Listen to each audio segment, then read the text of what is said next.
Assemblée nationale, ouverture de la session ordinaire unique 2023-2024, Yewwi et Taxawu consomment leur divorce. C'est le titre de Sud Quotidien. Yewwi vole en éclats, renchérit Walf. Mon confrère Malick Sy de noter dans Bosby que c'était attendu. La configuration du bureau de l'Assemblée nationale, version 2023-2024, dépendait de l'éclatement ou non du groupe parlementaire Yewwi Askan Wi. À l'hémicycle samedi, pendant plusieurs heures, les travaux sont bloqués par des tractations et un jeu de dupes entre les hommes de Khalifa Sall et leurs désormais ex-alliés de Pastef, du PUR et autres. Un temps, constate mon confrère, les relations étaient même devenues exécrables au point que les coups bas étaient hauts. Pour acter le divorce, Birame Souleye Diop et ses camarades ont préféré laisser les élus de Taxawu prendre l'initiative de partir, amputant la coalition de l'opposition de 14 députés, 14 élus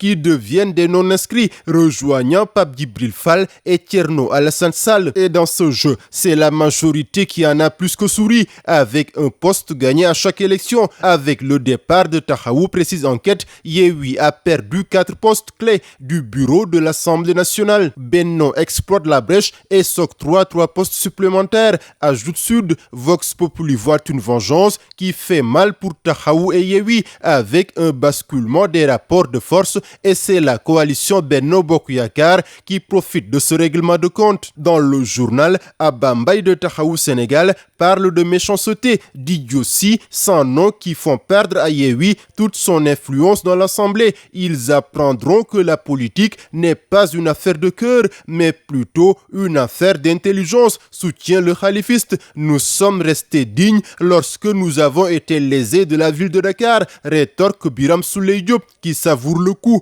Pour le journal Le Quotidien, c'est une fin de partie. Football match amical, les Lions lancent l'assaut contre les Indomptables, écrit l'Observateur. Un premier round à prendre de la vie de U-Sport après 2017 et à 3 mois de leur choc à la prochaine CAN. Le Sénégal et le Cameroun se retrouvent en amical. Ce duel de Lyon, selon le journal, cristallise les attentions avec près de 38 000 supporters attendus au stade Bollaert de Lens. Qui prendra l'ascendant psychologique, s'interroge Stade Quotidien. Nous allons jouer avec un mental fort, déclare le capitaine des Lions Kalidou Koulibaly. Rigobert Song, sélectionneur du Cameroun, ne sent pas de pression alors que Aliou Cissé prévoit lors de cette rencontre de tester de nouvelles choses. Les Lions sont à la recherche d'une 5e victoire en 16 matchs contre les Lions indomptables du Cameroun. Selon Tribune Sport, un succès serait la bienvenue pour mettre fin à une certaine disette face au Cameroun que le Sénégal n'a plus battu depuis le 26 mars 2011 en éliminatoire de la CAN 2012 sur un but de Dembaba. Pour le point actu, le duel de Lyon aura bien lieu ce soir à Lens.